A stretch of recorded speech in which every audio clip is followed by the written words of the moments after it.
And just like that, we are instantly recording because this isn't Skype and it doesn't glitch out to say we're recording. I am joined with a very special friend who I've been trying to get on the channel since August, and partly and it's been on my part a lot that I haven't been harassing him through text messages, but also letting him be as he is currently busy with the rest of his bandmates working on their next creation.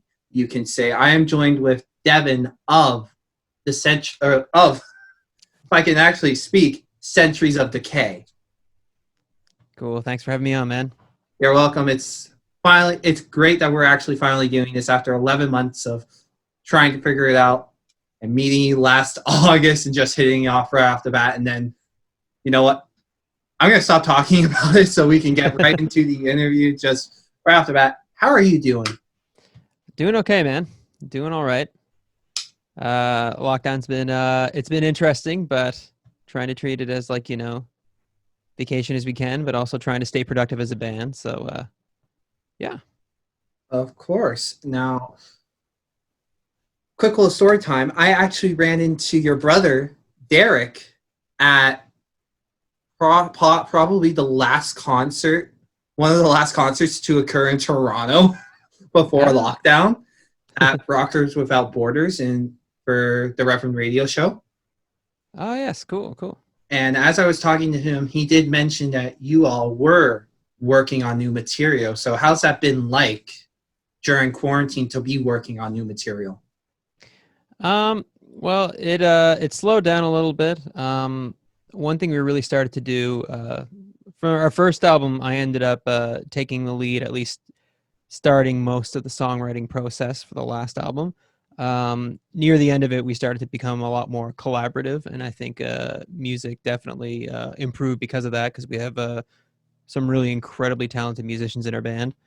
And so with lockdown, we moved into like a brand new jam space as well too. We were getting ready to go, and then lockdown happened, and then we just couldn't jam for a while. So that took the wind out of our sails a bit, but I mean, we still had songs going in our back pocket, and we're full steam ahead right now. And it's going really, really well. So far, I'm very, very happy with the songs that we have. Amazing. For currently, right now, as it stands, what has been the hardest kind of factor of creating the new songs for you personally? I just want to write really, really good songs that like I feel are super good, and I'm super hard on myself. I want them to be the best that they possibly can. So just for me, it's just challenging, just honestly in my own head. I just want to write something that like I can say like, like fuck yeah, this is like a sick riff. I can't wait to show the guys. So like really it's a matter of trying to keep focus and just to keep playing. One thing that definitely got out of hand at first, especially with the lockdown, was like, I got no work. I don't need to do anything. This is going to be great. I have all the time in the world. And you know what? It just goes. Somehow it just finds a way to just slip away. So Yes. even if it's just a matter of like, just picking up the guitar for like, just pick it up for 10 minutes and guarantee something, one little nugget of a riff is going to come out. And you can be like, okay, I got to record that. And then suddenly 3 hours go by. Wow. And there you go.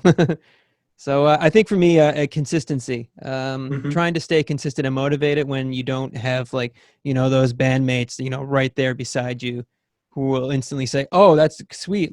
Check this out. And they play something that like complements what you're doing. So that part's been a little tricky. We're now back to jamming in our own space. So that has definitely improved a whole lot since then. Excellent. Now, for Centuries of Decay fans, what can we expect differently from the first album to what is to come next? So definitely with the first album, being the first album, we experimented with a lot of different thoughts, ideas, and flows. And like when you listen through the album, there are songs that are like, they sound drastically different. Definitely not a bad thing at all. I really enjoy the variety, but I feel like so far we've got about more or less 3 complete songs right now, and another like 3 in the oven, just still cooking. But like out of all those songs, it's like if we could take the whole album of Centuries of Decay, all those parts, and condense them down into a song, that's like every single song. So we're like able to take everything we learned from that last album and now put it on a per song basis. And yeah, it's if anything, it's heavier. It's still groovy. It still has a lot of melody in it, but yeah, I feel like it's a much more I wouldn't say condensed, but concentrated version. I guess it's the same thing of the whole album. Awesome. Now, when we first met, you did tell me right off the bat that big influences on Centuries of Decay. It were bands like Meshuggah and Gojira and bands that sort of go across that line. When it comes to now that, are they still influences or have you added in some newer influences to the mix? Oh, that's a good question. Always new. I want to search for some new and exciting music. Bands like that are like something that really got me into like playing guitar and writing music. So, they're always there. They're always good. They're always there. But I know my repertoire since maybe for the past couple of years for myself, I've been listening to bands like Gorguts. I've been listening to Augury. Ulcerate is another band I've been really getting into, Mm-hmm. and Nero de Marte. So just more like almost atmospheric, a little dissonant, but like really cool, dark, intricate music. And that has definitely sunk its way into our music while still maintaining everything that was. That's an Mm-hmm. adorable cat. Thank you. She's turning 1 soon, next month. Ah. I just want to say thank you for actually not going crazy when the cat came in. A lot of people have gone, oh, cat! I have a few cats, so I'm aware of the customs, so it's all good. Oh, perfect. Excellent. No, but since quarantine has started, I know for me, I've been listening to a lot of newer, different artists I never thought I would be listening to. Um, since quarantine has started, who has been that one new band you've gotten into that you've become kind of obsessed with in a way? Lately, Ulcerate put out a new album right at the start of quarantine, Ooh. called "Staring into Death and Be Still," and it's an incredible album. It's super super good. It's full of so many. It's so dark and so dissonant, but still very atmospheric, and that's what I really like about it is that music that can be just that vicious and savage can still be like really really like ambient and almost beautiful in a way. But yeah, I've had that album on like repeat for so long. I can't stop it. Can't stop it. Perfect. Now, another interesting fact I found out about you when we first met was that you are originally from Prince Edward Island.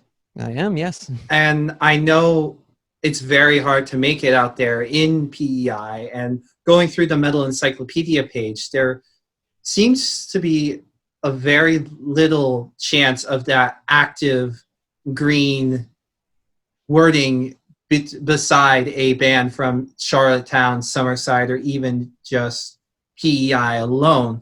So for you personally, I would like to know what has been harder, making an impact in the PEI metal scene or making an impact in the Toronto metal scene? Hmm. I would well, it's for me that was quite a long time ago. I've been in Toronto now for like over a decade now. So I'm sure the scene is like very different. And I mean like, well over 10 years ago, I mean the internet was also like a very different place too. So Mm-hmm. I think within that sense, at least an online reach is definitely a lot easier than it was. Um, but I mean, I guess much in the same way as like a lot of young people once they like graduate high school or go into college, a lot of them just take off. They just leave the island because like, what else are you really going to do there? There are some like jobs and everything where you can definitely work and do quite well with, but I mean, especially in like the creative field, a lot of people just kind of take off because there's no jobs there. And I feel like, sometimes music goes there too, and people kind of branch out. But I would say, at least in terms of like maybe playing more shows, it would definitely be, I think, easier in a place like Ontario where there's so many like places just to kind of drive out to and play some shows. Mm-hmm. And you also have Montreal within arm's reach. I mean, Montreal from like, Prince Edward Island is like a good like over 10-hour drive. Okay.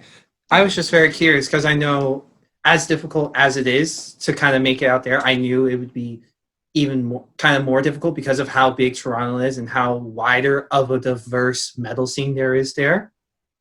So just kind of try and find a way to make it an even remark. I was very curious as to, from a person that has experienced both markets kind of, which one felt kind of the harder one to break into.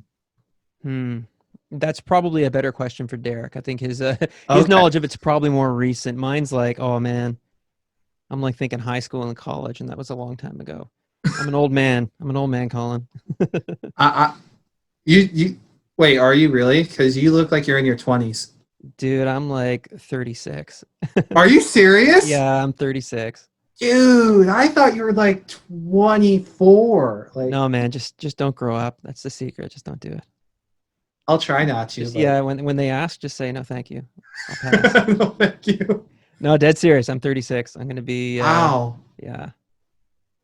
it's crazy. There we go. Now, when it first came to the creation of Centuries of Decay and trying to make an impact in that Toronto scene, what were the challenges that you faced? I think the biggest one is I guess especially if you're in a band from here or like grew up somewhere within like the GTA or maybe even a little bit out. There's you've got people you grew up with. You've got like some I would imagine some form of contacts, whether they be friends or people you went to school with who like listen to metal and then meeting other bands or going to shows together. And we kind of didn't have that to start at all. We didn't have like anyone. So it made finding people for bands difficult. It also meant like finding like how to get a show in Toronto was like it was hard. It's tough. Mhm. And I mean nowadays it's like, I have like tons well, not tons, but I know people I could reach out to say, "Hey, we want to put on a really sick show. Let's work together. What can we do?" And where like the biggest problem, we were a band for like maybe a year or two, and we just like, how do we do this? Where are the people? Where are the shows happening? Who do we contact? How do we even do this? So Mhm. I think that was the problem is just not having that like just that base of like, here's what the scene is in Toronto. Just from being an outsider, without that information, it makes it pretty difficult, I would say.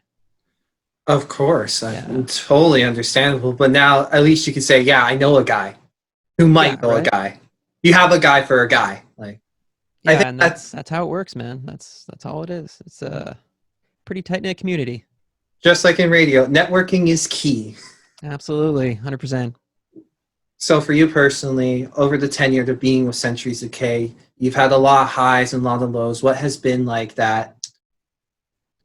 What has been that like, I guess, champagne moment where you just felt like you were at the top of the world? You know, that Jack and Rose Titanic scene moment kind of thing. Yeah. I would say highs and lows both at the same time. Probably the Vodka metal battle, the whole run. Mm-hmm. For us, that was super super fun. Um, Definitely playing in Canada and also just meeting other bands. That was one of the coolest things. Is I mean, like winning was cool. I'm not going to complain about that, but like I got to meet some of the other bands I wouldn't have met. I mean, we got to meet Hammer Drone at the finals from Calgary, and then we went and did our tour at West, and we got to meet them again and play another show with them. And this time they closed the night out, and it was great. So Mm-hmm. like, you end up making a lot of really good friends and good contacts that way. I met Simon from like the Agonist. He was a super cool Ooh, guy. Um, and yeah, the whole competition was just like really really fun for sure. awesome. So what was a low for the band, if you don't mind answering this? Sure. So, one of the lows, mostly personally for me, which will sound pretty silly, was probably Vakken. Okay. Probably Vakken itself. Um, the whole trip, I've never left the country until then. I'm Oh, okay. not very well traveled, unfortunately. I wish I was. So organizing the whole trip and getting everyone there, super stressful. Um, Getting ready to play Vakken and picking out your gear was pretty stressful. A few minutes before the stage, and like not knowing what gear you're going to use was super stressful because I have a big pedal board that I shipped all the way over, and it was like, how do I get this to work? I got 30 seconds before the curtain opens in front of like, over 2,000 people. Why is my pedal not working? Why is my guitar not making sound? What's going on? And then like I almost don't remember the performance. Oh wow. Because like until you've done that and have actually like looked in front of 2,000 people and like playing your music, it's like you're not ready for it. You can't be until you do it. So there's, I mean, the whole experience of Vakken was sick. Being a Hmm. Vakken and enjoying it, definitely as a patron, was sick.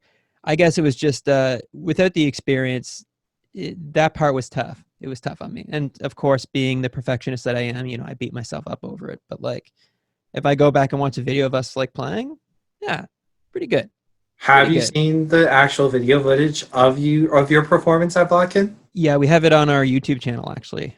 That is where I saw it. Okay. Yeah, we got it up there. Excellent. And if I'm not mistaken, you came second, right?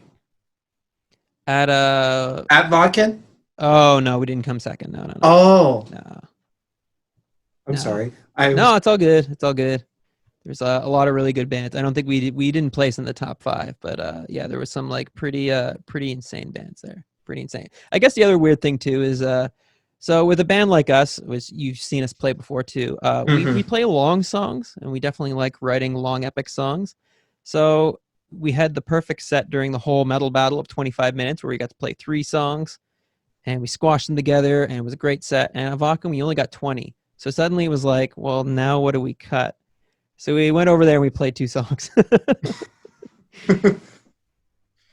Well, see, that's kind of weird for me because I know in Europe they love their long epic songs. I think they like their long epic songs, but not at a music festival. Fair See, that's enough. the thing, right? Like there's like, there's, I don't want to say festival bands, but there's definitely like more festival oriented music that will come across. And definitely at a Mhm. bigger festival, a lot of things like that could get lost too. But yeah, I mean, it could be a lot of things too. But yeah, we just, we did our thing. We played what we thought were the 2 best songs and it turned out pretty good. So yeah. Awesome. Now, besides releasing this next creation, I keep referring to it because we don't know any information about it. We don't know if it's going to be an EP or an album. But when this next creation comes, besides that, what else do you plan or hope Centuries of Decay is able to succeed in, or I guess like do? Or I think you get what I'm trying to ask. Yes, yes. Okay. Well, what we're aiming for right now is an album. We're Mm-hmm. looking to do another full length album. Usually, I think the sweet spot for that's around an hour of music. So we're gonna have to see how that goes. So far, our 3 newest songs are like 10 minutes, so we're halfway there, which is pretty good. Wait, 10 minutes each song? Yeah, so far, Okay. so far, yeah, yeah. And I mean, after that, it would just be we want to just play more. I'd love to. I don't know what the state of live music's going to be in the foreseeable future, so we're gonna have to see what that's like. So at the same time too, there's no pressure to like play live because COVID is going on, so we can just sit in Mm-hmm. the space and just refine, refine, refine, and yeah, I just want to take it to the next level. Maybe there's a label we can work with. Maybe there's a way we can try to look at maybe some touring options. I don't know. We have to album first, and then I think we'll have the Mm-hmm. urge to figure out what we want to do. But I mean, man, that's the dream. Put out an album, go on tour. That's what you Of want. course. We'll have to see what that's like. Don't know what the state of the states will be like by then. Europe sounds like it'd be pretty cool to go touring. So I mean, it just everything's just expensive. As a Canadian, getting out of the country is like Oh yeah. it's expensive. It's Oh tough. yes. It's super tough. Tis. With our play money. Yes. So with a lot of bands, there's always that one fan that you go, "Oh, we have a fan here." Usually, it's a band from like maybe China, Brazil, or even some weird small country like Slovenia. For Centuries of Decay, who is that fan, and where might they or where are they from? Who's that fan? Wow. Um, recently, um, I don't know. I can't remember the fan's name, but like recently we've waived fees for stuff for like, or not we waive fees, but Bandcamp has been doing some really Bandcamp, generous yes. things for bands where they've been waiving fees. So we've been trying to take advantage of that. And randomly we ended up getting a buyer from like Sweden somewhere, like Oh. picking up one of our albums. We had to ship them an album, which also expensive, but it's totally cool. It was pretty sweet to know like, wow, there's no way I would have ever connected with this fan. It's like I would be interested to know like, how did you find out about us? Hmm. Because really a lot of our reach is pretty much more like within the country, definitely. So it's always cool when you see something like that pop up as well too. No, So of yeah, course. that was great. That was cool. If you're watching this, fan from Sweden, then thank you very much. Appreciate it. Yes, that is awesome. Now, for you personally, when it comes to being interviewed, what is the most annoying part about being interviewed for you personally as a musician? Oh, dude, I'm just awkward. That's it. Like that's all. I don't mind being interviewed. It's just I just always feel real awkward doing it. This is good though. This is a good conversation. But yeah, Okay. normally I'll just like carefully think about the questions and then I just take too long and just get in my head. So So I'm asking all the right questions, is what you're saying. everything's good. Yeah, yeah, Okay. everything is great. These are great questions. Oh, thank you. I'm thoroughly impressed. So Oh, thank you. Well, I couldn't let you down after making you wait 11 months. oh, it's all good, man. I couldn't. I had to bring my A game for this. This is on par with my Unleash the Archers and Warbringer interview. Like, I came prepared. Nice. Nice. Now, from my memory, one of the last major tours you did across Canada was with London's Tortured Saint. Yep. That must have been a fun tour, and you ended it, or one of the last stops were performing at Drumheller's Loud as Hell Festival with them on a huge bill. Armstrong, actually. Armstrong Metal Fest. Armstrong, okay. Yes, Thank that you year for we did Armstrong. Okay, Definitely, yeah.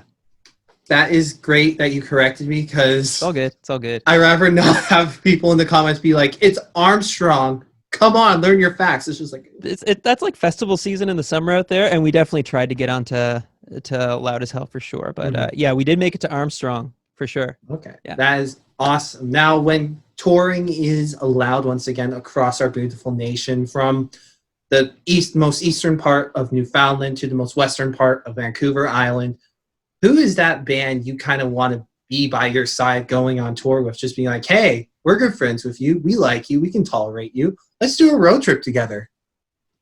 Oh man, who would those guys be? Well, I mean, I would almost say Torches Saint again, just because like those guys were just so cool. Like just to be around and hang around with. They're so easygoing.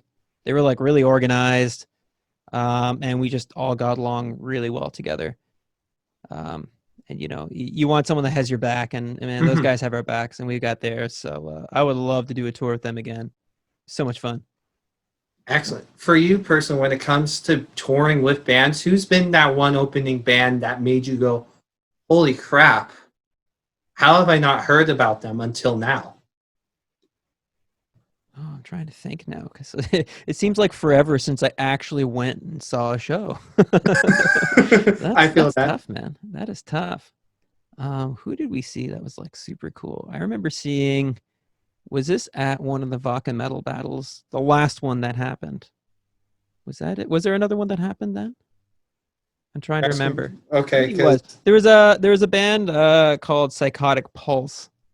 I remember seeing them at the Coalition. They were like a pretty heavy band. They also had a bit more of like a Meshuggah style rhythm, and they were but still more death metal. But I remember their drummer was super super tight, and yeah, they sounded great. They were pretty sick. I really enjoyed watching them. yes, I think it was one of the Battle of the Bands. It might have been one of the last rounds when they were at the Coalition, but they were pretty sweet. They were killer. excellent. Now, Devin, it's time to ask you a bit more of a fun question, because we do like to have some fun here on Thrashers Paradise. Stay tuned, because we are going to be involving a sword when we get back to in-person interviews. Sounds good. That I will explain after we're recording, because I think that part will be a bit more fun for the audience and for the musicians. But for you personally, this question is something that I just like to ask because it gets it gets artists thinking, and it ends up being like a fun little thing that both you and I get to like banter on about and try and figure out together. Now, a very popular subject in metal is beer or alcohol in general. We like our booze. Agreed. And as of recent years, a lot of popular metal bands have been coming across partnerships with either distilleries or even breweries. For example, the Iron Maiden Trooper beer or Sun and Steel beer, which you can get at the LCBO. Very much so. Yeah. Have to plug it. Metallica's Blackened Rum, I believe. Blackened something. I've seen that one. I don't know if I've seen that one. The infamous Slayer and Jägermeister partnership, which turned out, I think, good. But besides that, if Centuries of Decay ever get to that point of getting the opportunity to partner up with a brewery or distillery, what kind of alcohol would you want your band's like name to be behind, and what would you ideally want it to be called? Oh man, that is a good question. That is a super good question. So for me, I'm a really big fan of Ontario beer. I love Ontario beer. I think Ontario craft brewing is incredible, and there's just like an endless amount of awesome beer that you can get here. Lately, I've been a very big fan. I don't know if this is like going off the rails, but I want to pick the brewery and then the type of beer that I would like our band to go with. Okay, go ahead, man. So I'm a big fan of Collective Arts from Hamilton. They make really good beers. Oh, so good, man. They're so good. I've got like a shelf full of Hazy Days IPA stashed there, getting home delivery from them, and it's been so good. They also make an incredible porter called Stranger Than Fiction. So out of our band, my brother, I don't think pretty much drinks anymore, but I love stouts and IPAs, porters as well too. Our bass is super big into like the dankest IPAs you can get, and I think our other guitarist Rob, I think he also likes stouts as well too. So if I were to pick, I would probably go with some stout you'd probably want to drink in the winter and not now, but some like ridiculous like 8 or 10% like insane stout. Okay. One that makes you breathe fire at the end of it. Okay. A little coffee, a little chocolate. Yeah, I think that'd be sick. Oh, what would we call it? I mean, the obvious thing would be to like name it after a song, but what would you want to call it? See, this is where I have trouble. I'm really bad with names. It'll take me forever. See, I just personally feel Centuries of Decay alone is a good name for a beer. I think that would probably work. Yeah. A bit more of like a title. Yeah. And exactly for craft breweries, because that's sort of the lines of something like that will stand out for our name-wise that local breweries love to do. For example, Octopus Wants to Fight from Great Lakes Brewery. Yeah, incredible. Like you just want that name that stands out but also makes sense, kind of. So a stout with the title Centuries of Decay, that sounds like a perfect combination right there. Oh, I think it'd be great. Yeah. Yeah. I already want that.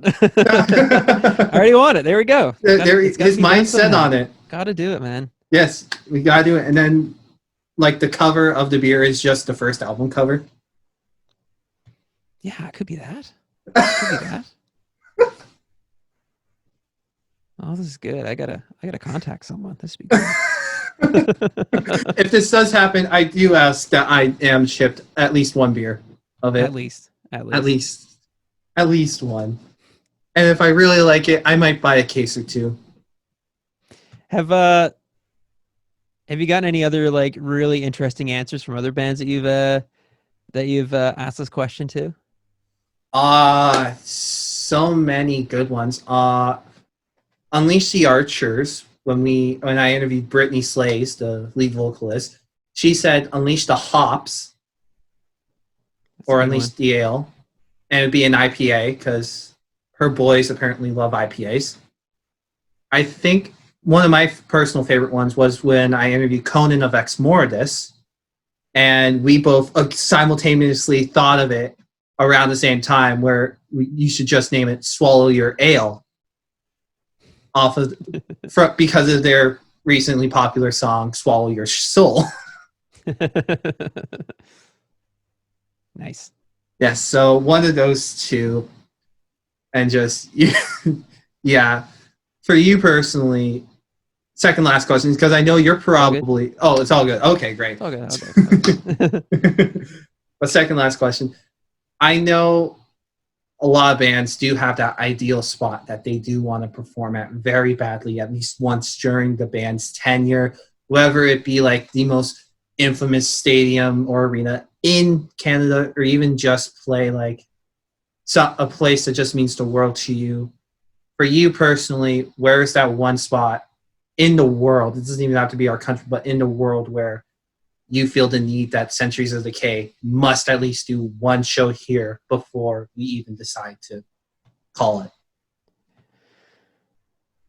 I think an attainable thing would be so we've already played the Opera House.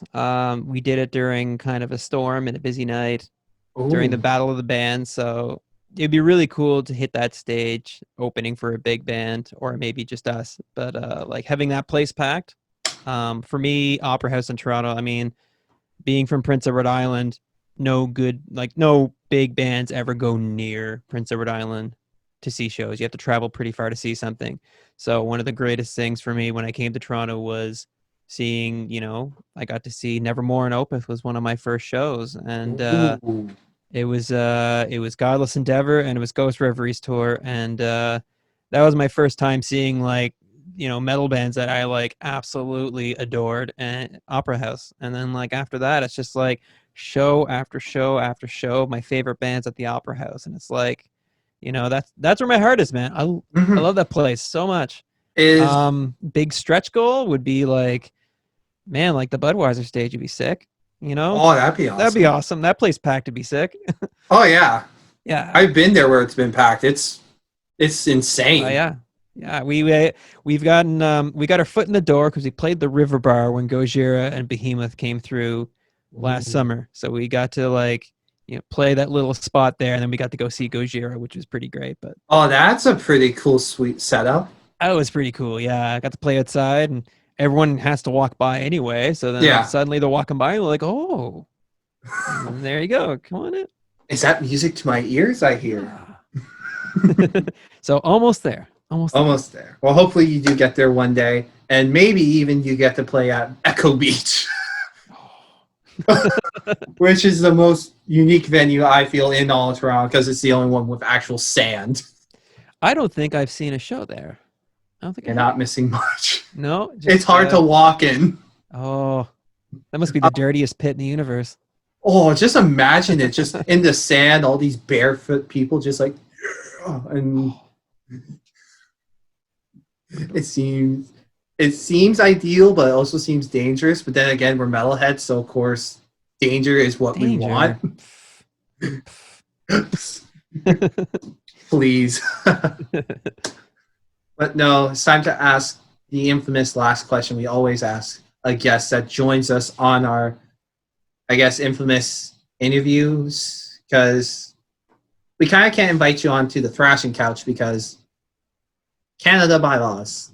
Just use clip art of a couch, throw it in behind me. Be all good.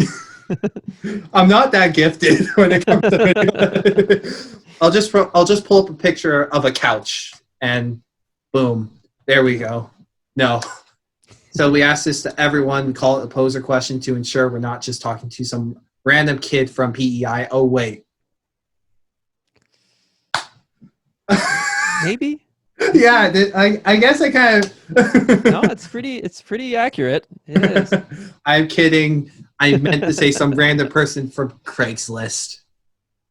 Because that is more weirder. PEI people are actually very nice. I've heard. I've heard. You've heard the rumor too. Excellent. But no, the question is, who would win in the fight, Lemmy or God? Lemmy by default, because there is no God. I think that's the first time anyone has ever said Lemmy by default. Yeah. Well, the majority of the time the answer is Lemmy is God, because it's a trick question. True. That is true. I've had one person say, well, we already know who won that fight. Yeah. Yeah. Yeah. I guess I'm just really atheist. I don't know. Oh, no. I'm with you there. It was just, I just heard that. I just went, oh, that is harsh. Oh. That's like breaking my metal heart just hearing someone say that. Just, oh. He'd still win. He'd still absolutely win. It's like a stake through my heart. Conveniently enough, I'm wearing my Buffy the Vampire Slayer shirt. But no, Devin, thank you so much for. It's all good, man. I appreciate you being able to come on the channel and us finally being able to do this. Is there anything else you'd like to say to the beautiful people watching this on YouTube currently? Because,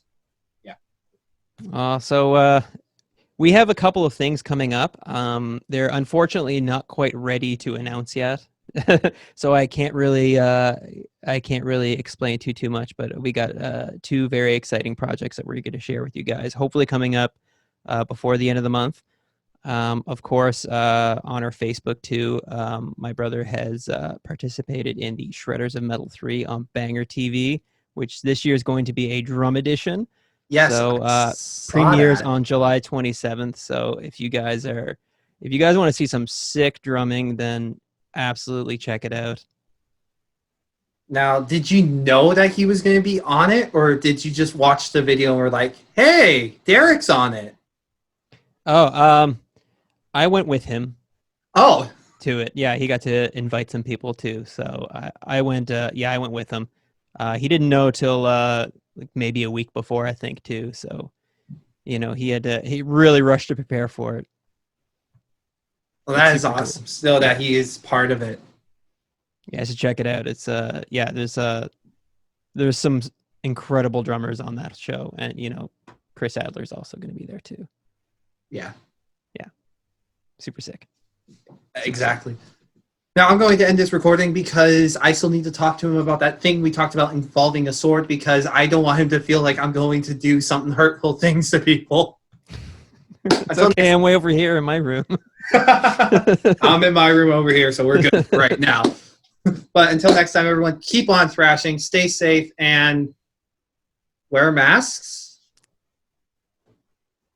Yeah. Do it. Do it.